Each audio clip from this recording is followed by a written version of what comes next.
Yar günümü göy eskiye tuttu ki dur məni boşa. Güççü görüp sen öküze öküz koyup bizol koşa.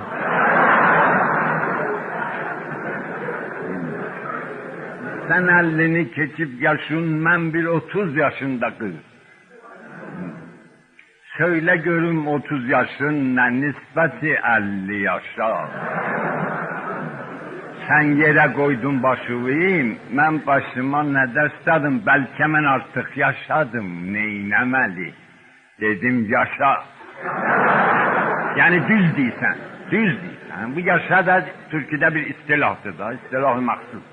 Bir de belalı başın için yanına süpürge bağlasın. Bürkü başa koyan gerek, bürküne de bir yaraşa. Bir de kəbin kəsilməmiş, sen mənə bir söz demedin. Yoksa cihazımda gerek geleydi bir hokkamaşa. Ben özümde yoktu ama rüfagada vardı ki göz.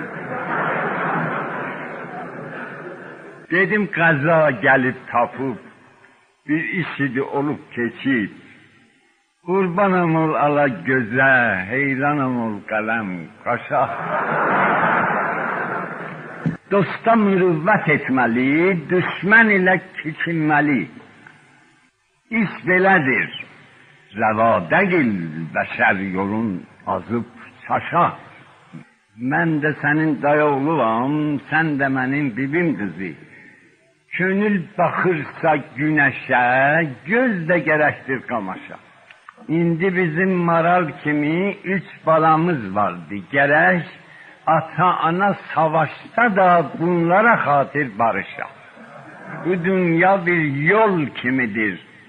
Biz ahiret misafiri, kecavədə hamaş gerek öz hamaşı ilə yanaşa. Məsəldir yer ki bərk olur, öküz öküzdən incinir. Məsəldir da bilsin. Hey dartılır ipin qıra, yoldaş ilan bir savaşa. Ama onun semateti, çünkü sematet gerçekten 50 salıdır, 30 salı. Ama onun semateti Allah'a hoş gelmiyor ben. Gitti benim hayatımı, vurdu daşa, çıktı başa.